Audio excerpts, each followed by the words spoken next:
पुराने जमाने की बात है। एक शांत लेकिन दूर बसे गांव में लोग सुकून से रहते थे। मगर इस सुकून के पीछे हमेशा एक अनजाना डर छिपा रहता था कि कहीं किसी दिन कोई बड़ी परीक्षा ना आ जाए। उसी गांव में एक न्यायप्रिय काजी रहता था, जिसे लोग इंसाफ की मिसाल मानते थे। काजी का दिल अल्लाह के डर और सच्चे इंसाफ की रोशनी से भरा था। वह किसी भी फैसले से पहले गहराई से सोचता था, ताकि किसी बेगुनाह को तकलीफ न पहुंचे। लोग उसके दरबार में भरोसे से आते थे, क्योंकि उन्हें यकीन था कि उसका तराजू कभी झुकता नहीं।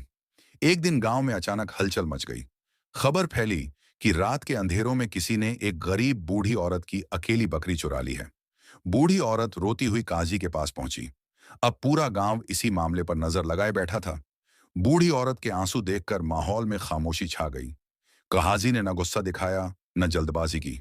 वह बस आसमान की तरफ देखता रहा, मानो दिल ही दिल में अल्लाह से रहनुमाई मांग रहा हो। उसका सुकून खुद एक सबक था कि इंसाफ सोच समझकर किया जाता है। फिर काजी ने ऐलान किया कि फैसला तभी होगा जब सच अपने आप सामने आएगा। उसने गांव के सभी लोगों को बुलाया और नरम लेकिन मजबूत आवाज में कहा कि जुल्म छोटा हो या बड़ा, अल्लाह के सामने गलत ही रहता है, और जो छुपा रहता है वह एक दिन उजागर होता है। गांव वाले हैरान थे कि काजी चोर को कैसे ढूंढेगा, क्योंकि रात काली थी, बारिश हुई थी और कोई निशान भी नहीं बचा था। लेकिन काजी के चेहरे पर अजीब सा भरोसा था, मानो उसे कोई राज मालूम हो। लोग इसी राज को जानने के लिए बेकरार थे। काजी ने सभी को आदेश दिया कि अगली सुबह सूरज उगने से पहले दरबार में हाजिर हों। यह सुनकर सब हैरान थे, मगर कोई सवाल न कर सका। सब जानते थे कि काजी का फैसला हमेशा अक्ल और हिकमत से भरा होता है, भले ही वह कम बोलता था। रात बीती, लेकिन गांव में बेचैनी और जिज्ञासा दोनों बनी रही। लोग आपस में चर्चा करते रहे कि शायद काजी कोई छुपा हुआ निशान ढूंढ लेगा, या अल्लाह की मदद से कोई इशारा सामने आ जाएगा। हर दिल में यही सवाल था, चोर पकड़ेगा कैसे?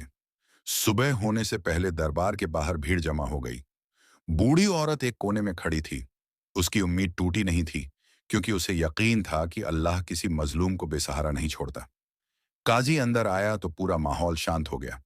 काजी ने सबको देखकर मुस्कुराते हुए कहा कि आज सच खुद चलकर सामने आएगा। फिर उसने एक ऐसा ऐलान किया जिसने पूरे गांव को हैरान कर दिया। सब जानते थे कि आज कोई बड़ी हकीकत सामने आएगी, मगर कौन और कैसे, यह बात अभी भी रहस्य थी। सूरज उगने से ठीक पहले काजी ने एक अनोखा ऐलान किया। उसने कहा कि हर आदमी अपने साथ सुबह सुबह एक लकड़ी लेकर आए। यह सुनकर लोग और भी उलझ गए। कोई समझ नहीं पा रहा था कि लकड़ियों का बकरी ओं चोरी से क्या संबंध है। काजी ने सबकी लकड़ियां इकट्ठी करवाईं और हर व्यक्ति को एक एक लकड़ी वापस थमाई, लेकिन अलग पहचान से चिन्हित। उसने कहा कि अब यह लकड़ी हर किसी के पास पूरी सुबह रहेगी। कोई इसे जमीन पर नहीं रखेगा और न ही किसी और को देगा। गांव वालों ने आज्ञा मानी, मगर उनके मन में सवाल और गहरे हो गए। कुछ लोग फुसफुसाते रहे कि शायद काजी किसी छुपे रहस्य तक पहुंच चुका है, पर किसी को यह अंदाजा नहीं था कि इस साधारण लकड़ी में ऐसा क्या राज छिपा था जो सच उजागर कर देगा। थोड़ी देर बाद काजी ने सबको दरबार में खड़ा होने को कहा। अब उसकी निगाहें हर व्यक्ति की तरफ थीं, मानो वह उनके चेहरे पढ़ रहा हो। बूढ़ी औरत एक तरफ खड़ी थी, उसके हाथ कांप रहे थे, लेकिन दिल में उम्मीद की लौ अब भी जल रही थी। काजी ने शांत स्वर में बताया कि चोर की लकड़ी बदली हुई मिलेगी। यह सुनकर लोग हैरान रह गए। उन्हें लगा शायद यह कोई परखी हुई तरकीब होगी। काजी ने सभी को आदेश दिया कि वह अपनी लकड़ियां उसके सामने रखें, ताकि असली निशान सामने आ सके। गांव वाले एक एक कर लकड़ियां आगे रखने लगे। सबकी लकड़ियों पर सुबह की नमी और मिट्टी का हल्का असर था, लेकिन काजी की निगाहें सिर्फ एक व्यक्ति पर टिक गईं। गांव के एक जवान, जो अजीब बेचैनी में अपनी लकड़ी पकड़े खड़ा था। जब उस जवान ने अपनी लकड़ी आगे रखी, तो बाकी लकड़ियों से वह अलग दिखी। उस पर न नमी थी, न मिट्टी। वह बिल्कुल सूखी और साफ थी। काजी ने तुरंत समझ लिया कि वही रात में चोरी के लिए बाहर गया था, इसलिए उसकी लकड़ी घर से बाहर गीली नहीं हुई। गांव वाले दंग रह गए। जवान का चेहरा सफेद पड़ गया और उसके हाथ कांपने लगे। उसने न निगाहें उठाई, न ही कोई सफाई दी, मानो सच खुद उसके चेहरे पर लिख गया हो।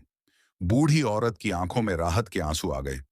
काजी ने न डांटा, न चिल्लाया, बस नरम आवाज में कहा कि गुनाह छुपाने से नहीं, मान लेने से हल्का होता है।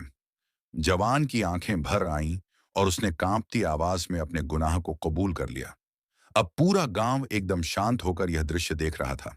काजी ने फैसला सुनाते हुए कहा कि चोरी की भरपाई और बूढ़ी औरत को पूरा हक दिया जाएगा, लेकिन असली सजा यह नहीं, बल्कि यह सीख है कि इंसाफ कभी अंधेरा नहीं छोड़ता। सभी लोग उसकी हिकमत पर हैरान थे, मगर असली मोड़ अभी बाकी था। गांव में सन्नाटा फैल चुका था, लेकिन काजी की नजरें अब भी उस जवान पर टिकी थीं।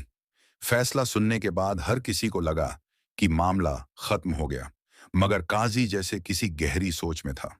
लोग समझ नहीं पा रहे थे कि वह किस बात का इंतजार कर रहा है। अचानक काजी ने कहा कि अभी असली सच सामने नहीं आया। ये सुनकर युवक घबरा गया। गांव वाले भी बेचैन हो उठे। सब सोच रहे थे कि चोरी मान लेने के बाद और क्या बच गया है, लेकिन काजी की आवाज में अजीब सा यकीन और गहराई थी। काजी ने जवान से पूछा कि उसने बकरी कहाँ छुपाई है। युवक ने सिर झुका लिया, पर काजी ने आगे कहा कि यह चोरी उसने अकेले नहीं की। यह सुनकर युवक तड़प उठा, जैसे उसके अंदर छिपा दूसरा राज उजागर होने वाला हो। लोग सांस रोककर खड़े हो गए। कनाजी ने शांत और धीमी आवाज में कहा कि रात की बारिश में कोई भी अकेला इतनी दूर नहीं जा सकता था। किसी ने उसकी मदद की होगी। युवक की आंखें डर से फैल गईं और उसने घबराकर इधर उधर देखा। अब उसके चेहरे पर दूसरा झूठ भी टूट रहा था। काजी ने समझाया कि उसका अंदाजा लकड़ियों से नहीं, रास्ते के निशानों से है। बारिश के बावजूद दो अलग अलग कदमों के धुंधले निशान दिखे थे। उसने यह बात पहले किसी को नहीं बताई थी, ताकि गुनाहगार खुद सच बोलने का मौका पाए। लेकिन अब वह मौका खत्म हो रहा था। युवक आंसू रोक नहीं पाया। उसने कांपती आवाज में बताया कि उसका एक दोस्त भी चोरी में शामिल था। डर के कारण उसने उसका नाम छुपाया था। गांव वाले हैरान थे कि मामला इतना बड़ा निकल आया। बूढ़ी औरत अवाक खड़ी सब सुन रही थी। काजी ने लोगों को बुलाया और उस दोस्त का नाम पूछने को कहा। युवक ने सिर झुकाकर नाम बताया। कुछ ही क्षणों में वह व्यक्ति भी पकड़ लिया गया। वह भी घबराया हुआ था और उसकी हालत देखकर समझ आ जाता था कि वह भी सच से भाग नहीं सकता। काजी ने दोनों को सामने खड़ा किया और कहा कि गुनाह अकेले नहीं बनता, लेकिन उसका बोझ हमेशा अकेले ही उठाना पड़ता है। अब उनकी सजा सिर्फ चोरी नहीं, बल्कि सच छुपाने और दूसरे को नुकसान पहुंचाने की वजह से बढ़ गई। गांव में खामोशी गहरी होती गई। काजी ने फैसला दिया कि दोनों मिलकर बूढ़ी औरत की भरपाई करेंगे। साथ ही कुछ महीनों तक गांव की सेवा करेंगे, ताकि उनके दिल में दूसरों के दुख का एहसास पैदा हो सके। दोनों सिर झुकाए खड़े थे, लेकिन उनके चेहरे पर राहत भी थी कि सच आखिर सामने आ गया। गांव वाले काजी की दूरदर्शिता देखकर दंग थे। उन्हें लगा था मामला समाप्त हो गया, लेकिन अब सभी समझ चुके थे कि इंसाफ कभी आधा नहीं होता, वह पूरी सच्चाई सामने लाता है। पर कहानी का सबसे बड़ा मोड़ अभी भी आने वाला था। एक ऐसा मोड़ जिसने सबको हिला दिया। गांव में फैसले के बाद शांति तो लौट आई, लेकिन काजी का मन अब भी पूरी तरह शांत नहीं था। उसे लगता था कि कहानी में अभी एक और परत बाकी है। लोग उसे समझ नहीं पा रहे थे, पर उसकी आंखों की गहराई बता रही थी कि कुछ और सच अब भी पर्दे में है। काजी ने दोनों युवकों से कहा कि वह बकरी वापस लाए, चाहे जहां भी छुपाई हो। दोनों सहमे हुए जंगल की तरफ चल पड़े। गांव वाले भी थोड़ी दूरी से पीछे पीछे गए। हर किसी के मन में यह सवाल था कि आखिर बकरी को कहीं दूर क्यों ले जाया गया। जैसे जैसे लोग जंगल में आगे बढ़े, रास्ता और अंधेरा होता गया। मगर अचानक एक मोड़ पर काजी रुक गया। उसने पेड़ों के बीच एक टूटी रस्सी का टुकड़ा देखा। वह जानता था कि यह साधारण निशान नहीं। उसके चेहरे पर एक अजीब सा यकीन चमक उठा। अचानक एक बुजुर्ग लकड़हारा वहां पहुंचा। वह घबराया हुआ था, मानो किसी राज पर कदम पड़ गया हो। काजी ने उससे शांत स्वर में पूछा कि क्या उसने रात किसी को जंगल में देखा था। लकड़हारा डर के कारण कुछ देर चुप रहा, फिर धीरे धीरे बात खुलने लगी। लकड़हारे ने बताया कि उसने रात को न सिर्फ दो युवकों को देखा था, बल्कि तीसरा आदमी भी उनके साथ था। एक ऐसा व्यक्ति जिसका नाम सुनते ही गांव वाले दंग रह जाते। वह था गांव का अमीर और मशहूर व्यापारी, जिसे सब नेक मानते थे। गांव वाले सुनकर स्तब्ध रह गए। युवकों के चेहरों पर भी डर की लकीरें खिंच गईं। काजी की आंखों में अब सख्ती थी। उसने दोनों युवकों से पूछा कि क्या यह सच है। दोनों ने कांपती आवाज में बताया कि व्यापारी ने ही उन्हें चोरी के लिए उकसाया था। वे बोले कि व्यापारी ने वादा किया था कि वह उनकी मदद करेगा और पकड़े जाने पर उन्हें बचा लेगा। लालच और डर के कारण दोनों उसके कहे में आ गए। काजी ने सिर झुका लिया, जैसे उसे इस बात का दुख हो कि बड़े लोग छोटे दिल दिखा देते हैं। काजी ने सबूत इकट्ठे किए और गांव लौट आया। अब मामला साधारण चोरी नहीं रहा था। ये उस विश्वास की परीक्षा थी जो लोग वर्षों से एक व्यक्ति पर करते आए थे। गांव वाले हिल गए कि एक सम्मानित व्यक्ति इतनी नीच हरकत कर सकता है। दोपहर होते ही काजी ने व्यापारी को दरबार में बुलवाया। जब वह आया तो उसके चेहरे पर बनावटी सादगी थी। काजी ने शांत आवाज में उससे पूछा कि क्या वह चोरी में शामिल था। व्यापारी ने तुरंत इनकार कर दिया, लेकिन उसकी आवाज में घबराहट साफ थी। काजी ने बिना गुस्सा किए सबूत उसके सामने रख दिए। व्यापारी के चेहरे का रंग उड़ गया। अब सच छिपाना असंभव था। गांव वालों की आंखों में गुस्सा था, लेकिन काजी के चेहरे पर वही पुराना सुकून, क्योंकि अब सच्चाई की आखिरी गांठ खुलने वाली थी। दरबार में व्यापारी के सच उजागर होते ही माहौल भारी हो गया। लोग वर्षों से उसे नेक मानते थे, इसलिए धोखे का दर्द और बढ़ गया।